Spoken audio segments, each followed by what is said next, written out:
bienvenue dans cette vidéo spéciale book haul du mois de septembre 2024.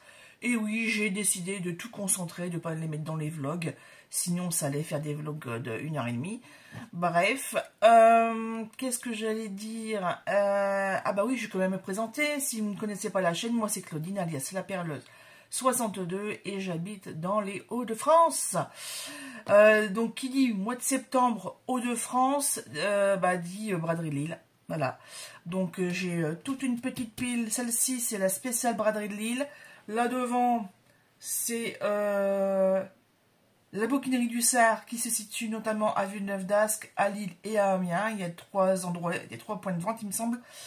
Mais ceux-là je les ai acquis sur leur site internet, la librairie solidaire, il me semble, .com. Je ne sais plus trop exactement le nom du site internet, mais je vous mettrai de toute façon tous les renseignements en bas de description. Comme ça, il n'y aura plus qu'à cliquer. De toute façon, ceux qui ont suivi un peu les péripéties savent que j'ai eu des petits soucis avec cette commande, mais ça a été réglé. Donc franchement, bravo au service client. Ils ont mis un petit peu de temps à réagir, mais c'est normal, il y avait la Braderie Lille. Donc, boulot énorme.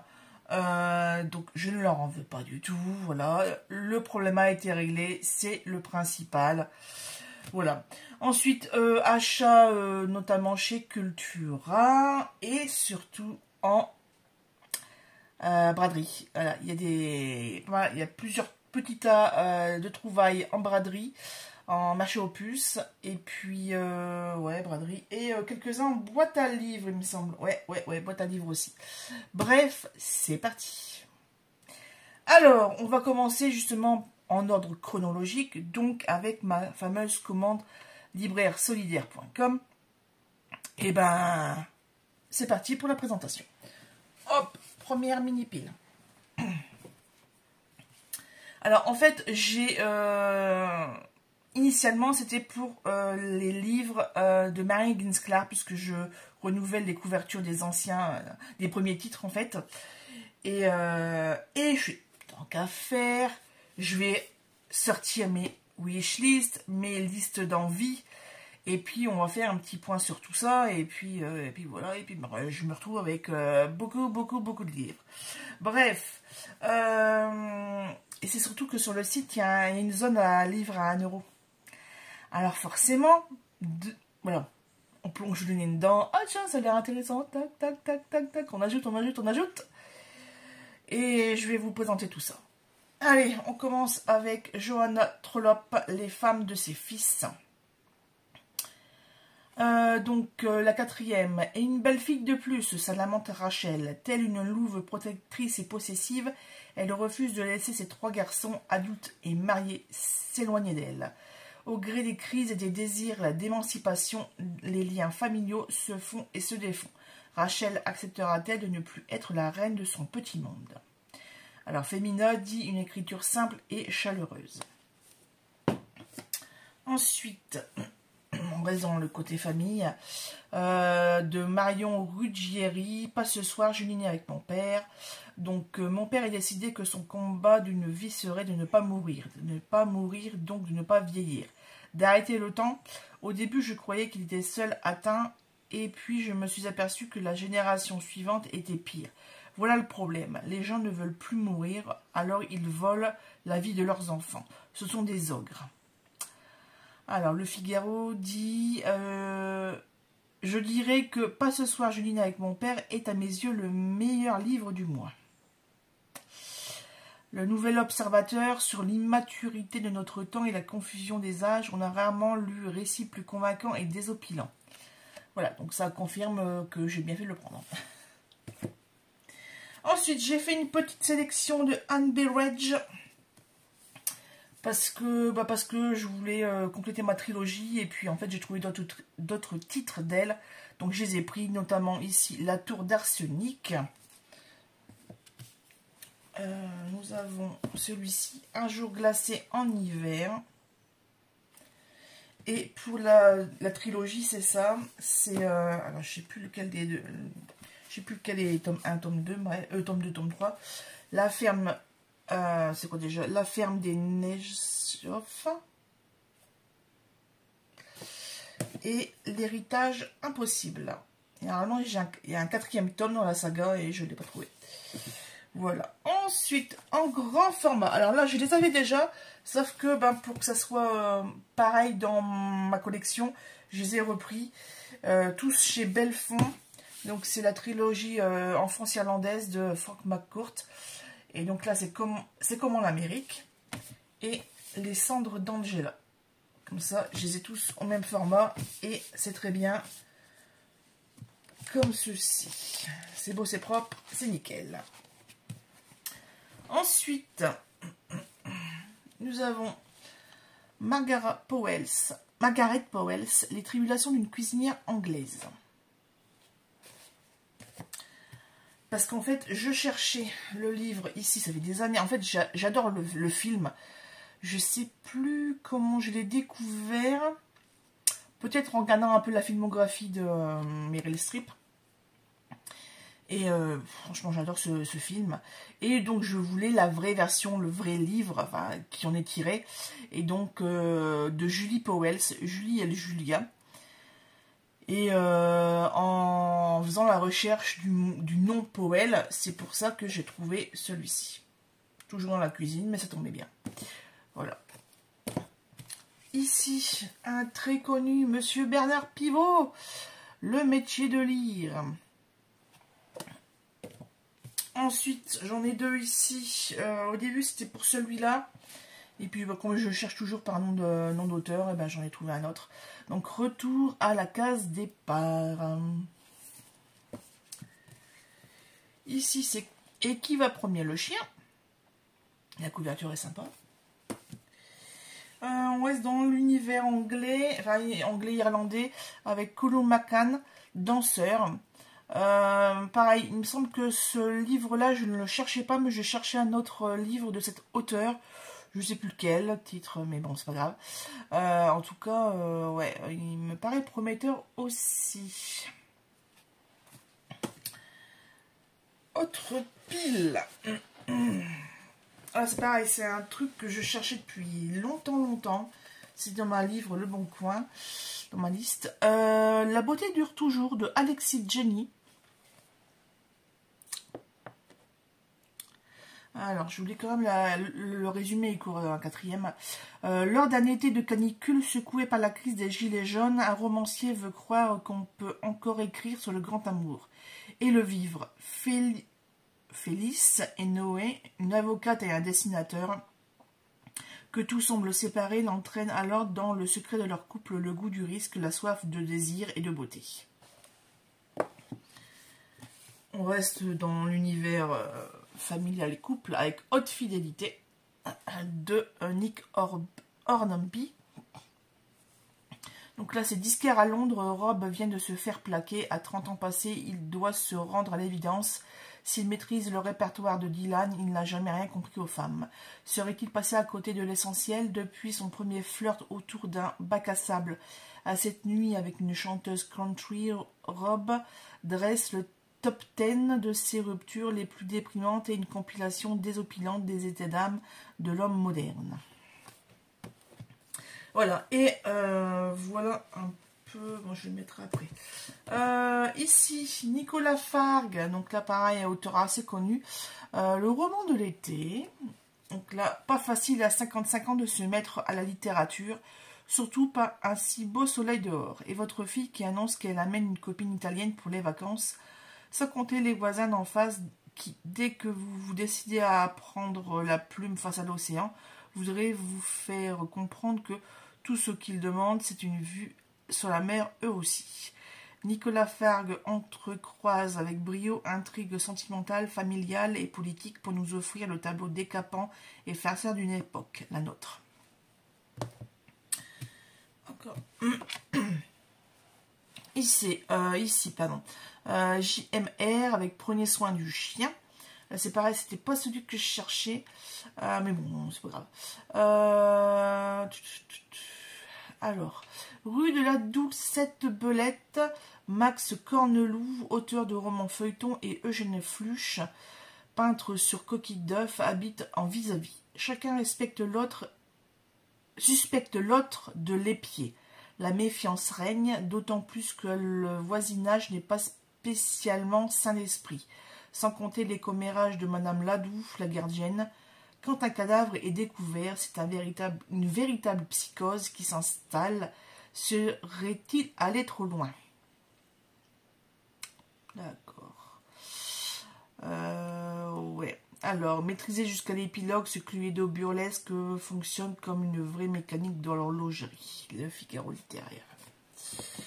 Et voilà 3 titres qui ont survécu parce que c'était les bonnes couvertures. Donc moi je les ai gardés. Donc c'est Mary Higgins Clark. Alors ici, ouais, on voit bien là comme ça.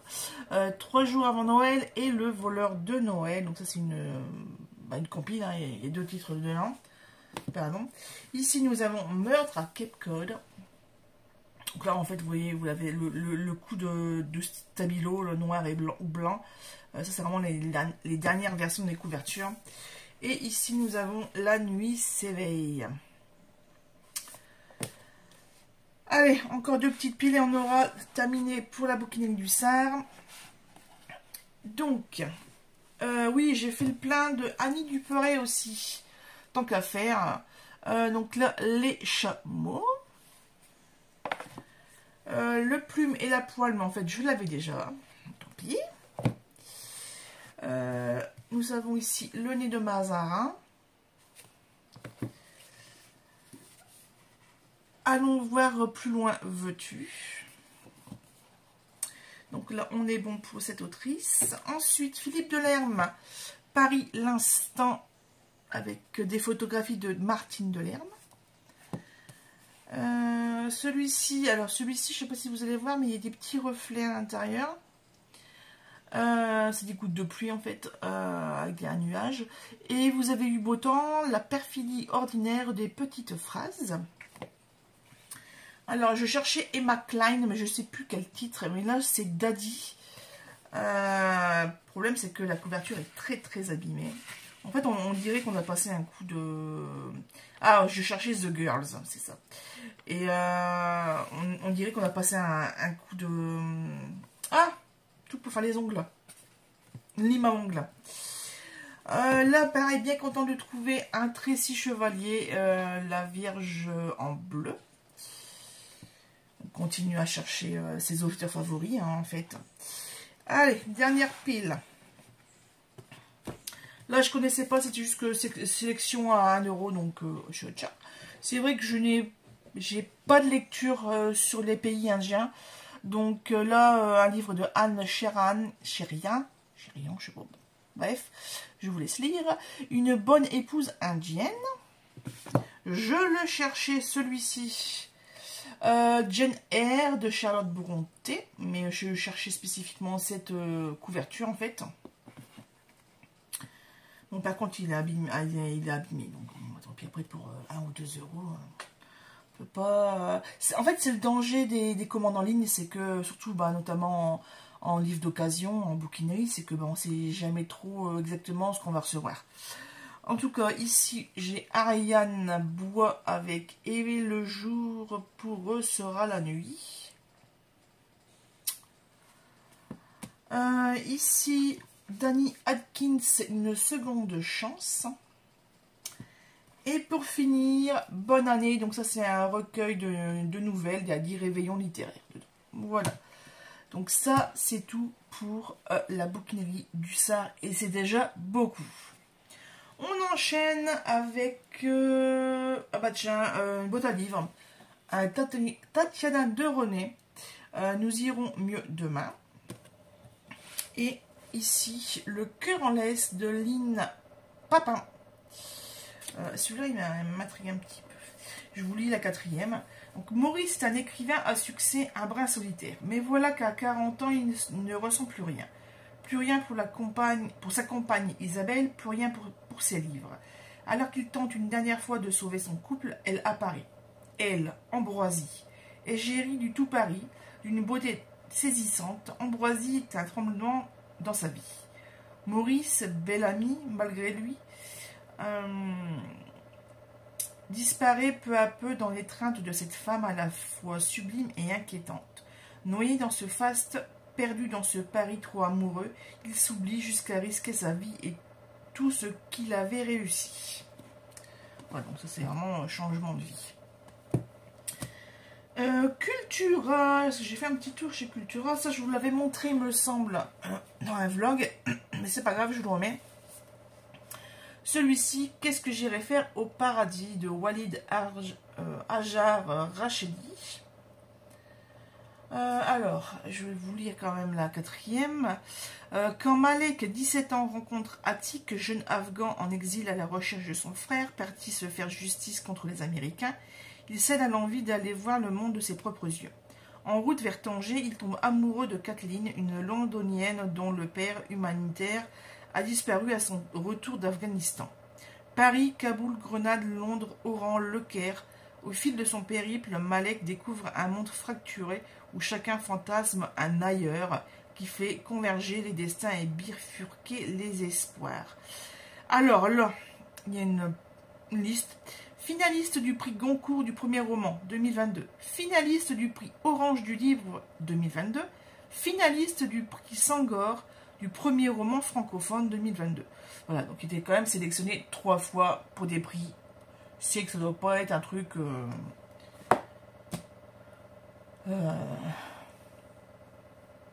Je sais plus les mots, mais bon, vous comprendrez bien ce que vous comprendrez.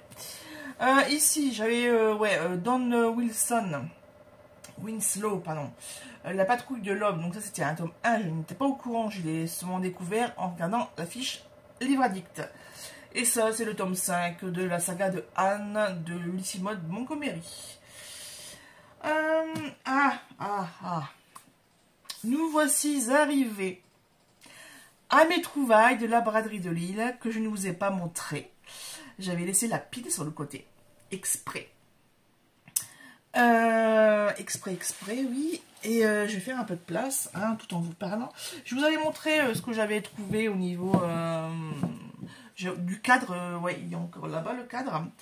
Mais c'est vrai qu'au niveau des livres, je n'avais rien montré, puisque j'avais décidé de tout vous montrer en une seule vidéo. Alors là, je fais un peu de place avec la bouquinière Lussard. Tac, tac, tac. Voilà. Hop. Ça, c'est fait. Ça, c'est fait également. On met sur le côté. C'est parti. Hop, on enlève la pile. Alors, pareil. Là, c'est pareil. Hein, donc, quand je suis sur les braderies des marchés aux puces, je dégaine... soit je me souviens à peu près de ce que je cherche, soit je dégaine le téléphone. Et je regarde. Et notamment, je ne pensais pas... Je pensais l'avoir, pardon. Et en fait, non. Donc, Les Sirènes de Malibu, écrit par Taylor Jenkins Reid. Voilà. Et ça, c'est vraiment les derniers que j'ai achetés, il me semble. Juste avant de reprendre le train. Ici, un Laura Koshishke que je ne connaissais pas. Donc, pareil, j'ai sauté dessus. Sous Specious River. Oui, tout à l'heure, je vous ai montré Daddy de Emma Klein. Qui était la couverture abîmée, là. Et en fait, c'était celui-ci, pardon. C'était l'invité. Parce que... qui en a parlé? Je sais plus si c'est Piketty Booking ou si c'est Séverine Lanté de Il est bien ce livre, vraiment. En tout cas, je sais qu'une booktubeuse en a parlé grandement. Limite, je connais quasiment tout le bouquin. Mais ouais, je voulais le découvrir. Pareil, celui-ci, on a entendu énormément parler sur YouTube. C'est 8 crimes parfaits de Peter Svensson. Édition Game Master, collection Totem, pardon, je vais y arriver. Celui-ci, je connaissais pas les... Ah bah, je vais vous montrer celui que je connaissais. Encore un autre Anne B. Reg. Là, c'est Je m'appelle Lot et j'ai 8 ans. Je ne connaissais pas du tout ce titre, donc j'ai sauté dessus. Et là, 2 que je ne connais pas du tout, mais les titres m'ont interpellé, les couvertures aussi, donc voilà. Donc là, on a Phoenix Funicello et le miracle des nichons. Voilà, je vais vous lire la quatrième. Donc c'est écrit par Wally Lamb. 1964, le rêve américain brille de mille feux. Les Beatles se sèment l'hystérie sur leur passage et Félix Funicello, 10 ans, se morfond dans la très catholique école Saint-Louis de Gonzague, où enseigne la redoutable sœur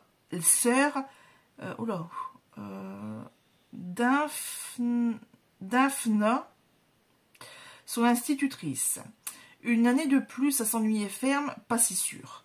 Pour une sombre histoire de boulettes de papier et de chauve-souris, sœur Daphna est envoyée en maison de repos et remplacée par un ange, ou plutôt par une québécoise, mademoiselle Marguerite. Talons hauts, jupe fondue et sourire irrésistible. Presque aussitôt suivie par Zania, écolière russe au caractère bien trempé et à l'éducation sexuelle très avancée. La chronique truculente du passage à l'adolescence du jeune Félix dans l'Amérique provinciale des Sixties. Voilà, donc même si le nom du héros, de l'anti-héros même, Funicello, en fait, ça se passe aux États-Unis comme c'est indiqué à la fin. Voilà, donc l'Express dit il y a du Little Miss Sunshine dans ce merveilleux roman, un vrai petit miracle. Voici, c'est une comédie impertinente, douce, joyeuse et tendre.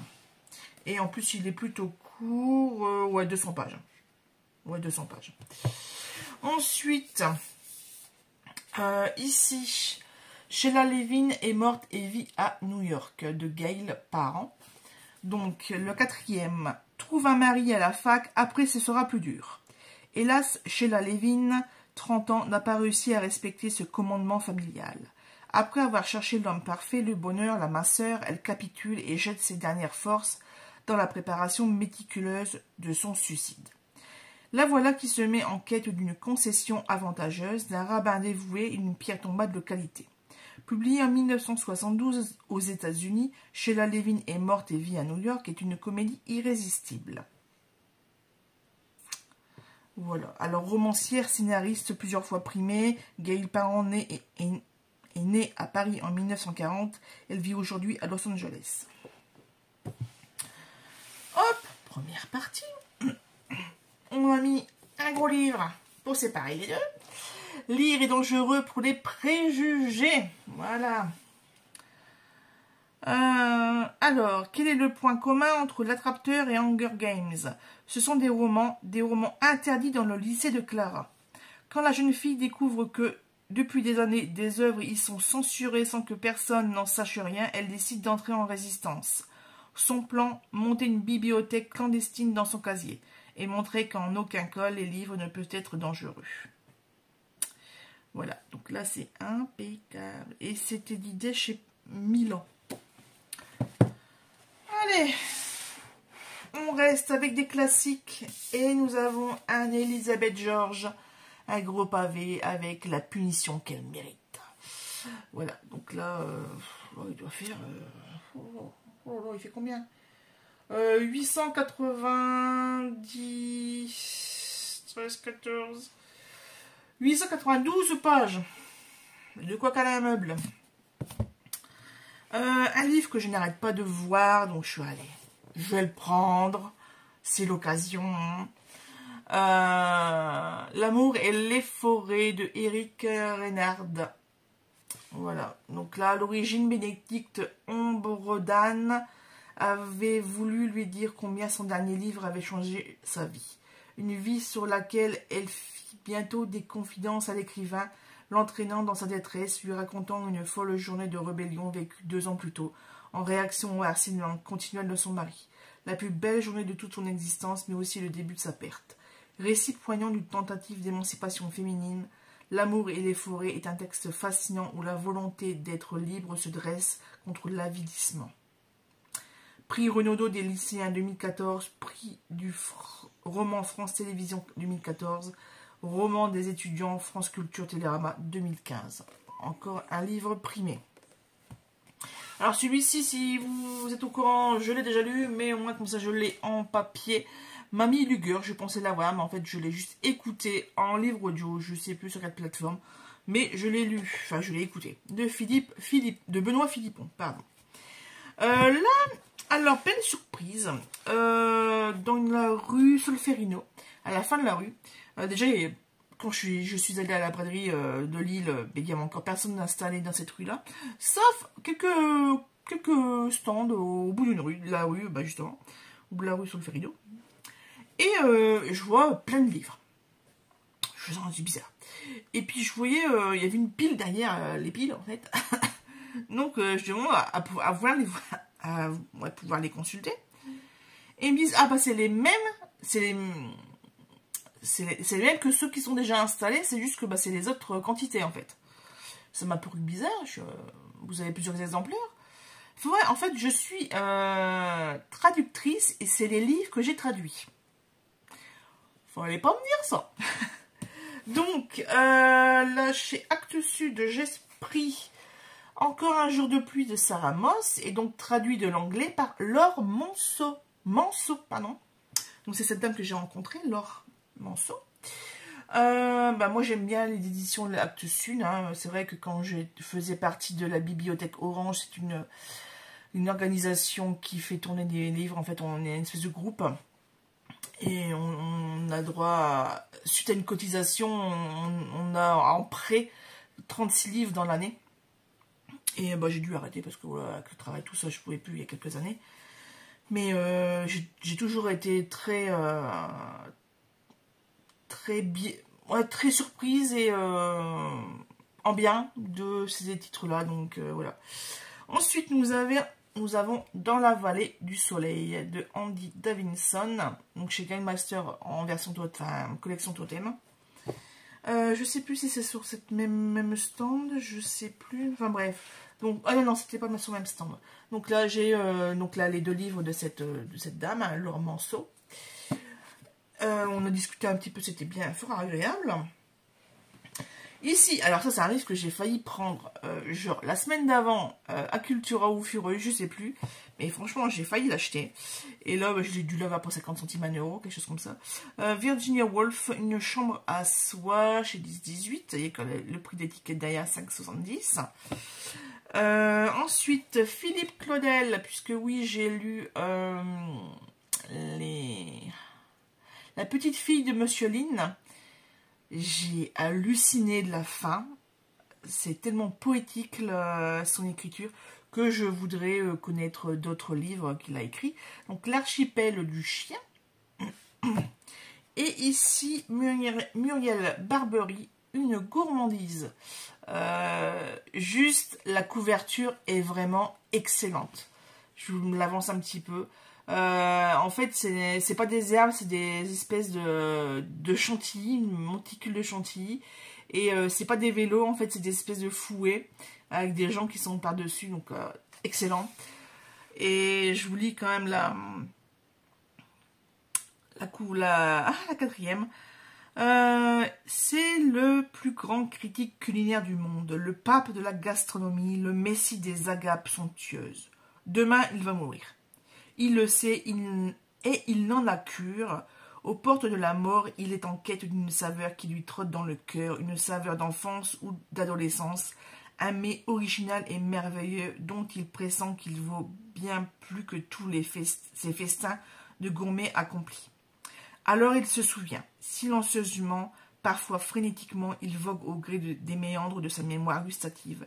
Il plonge dans les cocottes de son enfance, il en arpente les plages et les potagers, entre campagne et parfum, odeur et saveur, fragrance, fumée, gibier, viande, poisson et premiers alcools. Il se souvient et il ne trouve pas encore. Prix du meilleur livre de littérature gourmande en 2000. Et la couverture, en fait, c'est une toile de Nicole Avezard. C'est Dame à la neige. Voilà, donc là, c'est marqué détail, donc c'est sûrement une partie du tableau, je pense. Je ferai une petite recherche, je vous mettrai le... Si je trouve, je vous mettrai une incrustation. Voilà, donc il me semble que l'on a terminé pour mes trouvailles de la braderie de Lille. J'allais me tromper. On va continuer. Ah oui, quand je vous dis que là, on a une demi-heure de tournage. Quand je vous dis que au mois de septembre, c'était l'hécatombe. Ah non, je ne l'ai peut-être pas dit, mais en tout cas, je l'ai pensé. parce que ça fait quand même quelques jours que j'y pense. Et là, en fait, là, on est le lundi 7 octobre. Et ça fait plusieurs jours que je voulais tourner, mais il y avait du monde. Là, je me suis partie travailler, donc j'ai la maison au calme. Et puis, c'est surtout que je suis relativement en forme. Je ne tousse pas de trop. Je ne m'étouffe pas de trop. Le chien, pour l'instant, il dit rien. Parce que je sais qu'au dernier vlog, quand je faisais le montage, j'étais dans la cuisine. Et bah, il y a des moments où on n'a pas besoin de les toucher, en fait. Donc, je laissais tourner. Et puis, j'entendais les chiens aboyer. Et puis, j'étais en train de faire de ranger la vaisselle. Enfin, bref, le vider. Puis, j'étais là. Junior, tais-toi, tais-toi. Et puis, je le vois arriver à côté de moi. Et puis, je l'entendais aboyer. Je me dis, il y a un problème, là. Et en fait, non. On l'entendait tellement fort dans la vidéo. D'ailleurs, c'est pour ça que j'ai coupé. Que j'ai arrêté de filmer. Mais hallucinant comment on peut l'entendre. Bref. En boîte à livres, j'ai trouvé... pareil, ça, c'était... c'est un livre que j'entends tellement parler depuis X temps. Je pensais l'avoir dans ma bibliothèque. Et en fait, non. Alors, à moins que je ne l'ai pas noté et que ben, je l'ai acheté en loupe, j'en sais rien. Tout le bleu du ciel de Melissa d'Acosta. Là, je sais qu'il est adapté en BD récemment. Et ici, un Edith Wharton. Je ne connaissais pas ce titre, Les Boucanières. Donc, bien contente de l'avoir trouvé. Donc là, ça c'est en boîte à livres. En marché aux puces le lendemain. Pareil, ça par contre, je vous l'ai montré, donc ça va être vite fait. La lamentation du prépuce de Shalom Auslander. Nous avons God Save la France de Stephen Clark, le tome 1. Ensuite, tome 8, 6 et 1 de La Gameuse et son chat. Et le labyrinthe en hors-série, le destin de Newt de James Dashner. Donc ça, c'était les trouvailles au marché aux puces la dernière fois, le 15 septembre. Le lendemain, en boîte à livres, j'ai trouvé, pareil, je ne connaissais pas du tout, Bella Vista de Colette. Alors, je ne connaissais pas du tout celui-ci. Donc d'ailleurs je vais vous dire, Colette dépeint dans cette courte fiction son séjour dans une pension de famille sous le soleil de Provence. Bella Vista, tel est le nom de ce havre de paix qu'elle gagne, accompagnée de sa petite chienne Patty. Tout semble calme et la vie est agréable, mais les propriétaires de la pension, le personnel et même certains autres semblent avoir quelques secrets à cacher. Ensuite, pareil, un classique gravé dans le sable de Michel Bussy. Pardon, là par contre je connais pas du tout, mais le titre m'interpelle. Le rebouteux des montagnes de Daniel Croze. Je connais pas du tout, mais moi j'aime bien un peu la littérature du terroir en fait. Donc ouais, dès qu'on est un peu dans la campagne, dans les montagnes sauvages, ça peut être, ça m'intéresse. Et on termine ce mois de septembre avec, je ne sais plus si je vous l'avais dit, je ne vous ai peut-être pas montré, mes achats à la bouquinerie du Sar, justement quand j'étais ramené les livres qui ne fonctionnaient pas, enfin qui n'étaient pas, bref, que je ne voulais plus de ma commande, qui avait une erreur de couverture. Donc nous avons ici une réécriture de conte avec Belle, écrit par Robin McKinley. Voilà. Ensuite, La ville dévastée de Simone van der Vlugt. Donc là, je vous le lis parce que c'est... Ouais, je connaissais pas. 14 mai 1940, la ville de Rotterdam est dévastée par le bombardement le plus violent que les Pays-Bas aient jamais connu. Les rues animées et joyeuses que Katja chérissait depuis son enfance ne sont plus que gravats fumants arpentés par les nazis. Miraculeusement rescapée, la jeune femme doit se rendre à l'évidence. Quelque part sous les décombres gît sans doute la moitié de sa famille et de ses amis.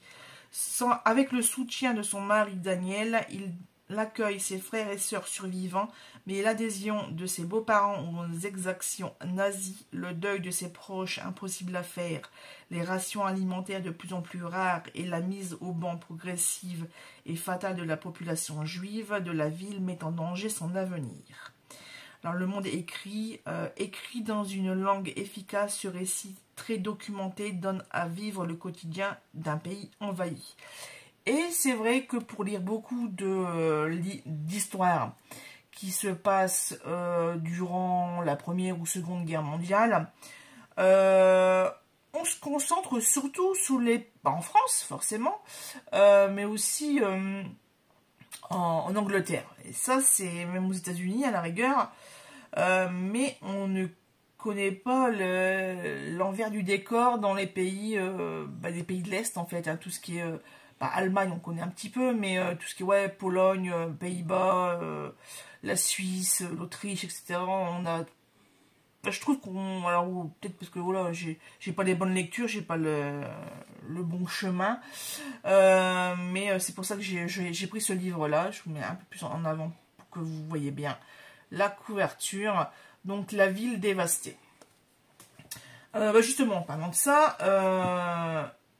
Catherine Bardon et sa saga Les Déracinés, donc là c'est le tome 2. Je l'ai écouté, je ne l'avais pas en livre. Maintenant j'ai les 4 tomes, donc ça c'est génial. Sa saga achevée d'acheter, on va dire. Et là par contre c'est vrai que le tome 1, c'est le nazisme dès 1930. En Autriche. Donc après il y a l'exil, etc., la guerre et l'exil, etc. Mais c'est que ça commence comme ça, et là on va naviguer entre l'Amérique et la Nouvelle République dominicaine. Et les kibbutz aussi en Israël. Ouais, c'est ça. Ouais, Israël. Et celui-là, j'ai le dernier de ce book haul. Je l'ai pris parce que j'ai vu une bande-annonce de film qui va sortir... Je sais plus quand, je sais plus si c'est fin octobre ou novembre. Mais c'est un film que je vais voir, c'est sûr que je veux vraiment aller le voir. Il s'agit de la biographie de monsieur Charles Aznavour. On peut dire monsieur, parce que franchement c'était un sacré bonhomme. J'ai vu la bande-annonce un peu plus complète que juste quelques flashs. Et il a bien galéré pour se reconnaître, hein. Donc c'est pour ça que je veux vraiment savoir un peu sa vie via ce film. Mais en repartant à la caisse de la Bibliothèque du Sar, je vais tout le temps en parler aujourd'hui. J'ai vu ça. En fait, j'ai vu sa tête. Je vois le nom à voix basse. Et donc... alors, je sais pas si c'est vraiment lui qui a tout écrit ou s'il a pris un co-auteur, mais alors Yann prédestine le jeune Aznavour au succès. Dès ses premiers tours de chant, la critique est féroce. Fils de modestes émigrés arméniens, il conquit New York, Paris, le monde entier à force de travail et d'acharnement. Aujourd'hui, après 60 ans de carrière, le petit Shanour Aznavourian, d'accord, c'est pas son vrai nom, forcément. Raconte comment il est devenu le grand Charles. Donc il est né en 1924 et je sais plus quand est-ce qu'il est mort. Il est mort en même temps à peu près que Johnny Hallyday, il me semble. Donc il y a 7-8 ans. Ouais. Il me semble que c'est ça. Donc voilà, donc petite lecture d'une célébrité à découvrir. Alors, je peux déjà vous dire que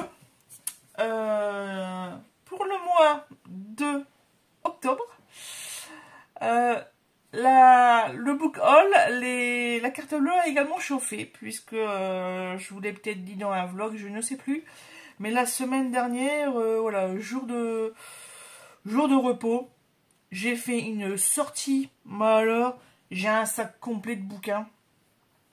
Puisque j'ai fait... qu'est-ce que j'ai fait? J'ai fait 3-4 adresses, il me semble.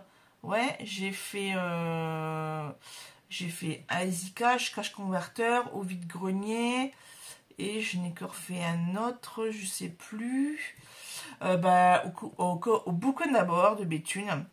Voilà, donc, et là, j'ai trouvé pas mal de choses, donc ça sera dans une prochaine vidéo. Je vous dis merci d'avoir regardé à la fin si vous êtes arrivé jusqu'ici.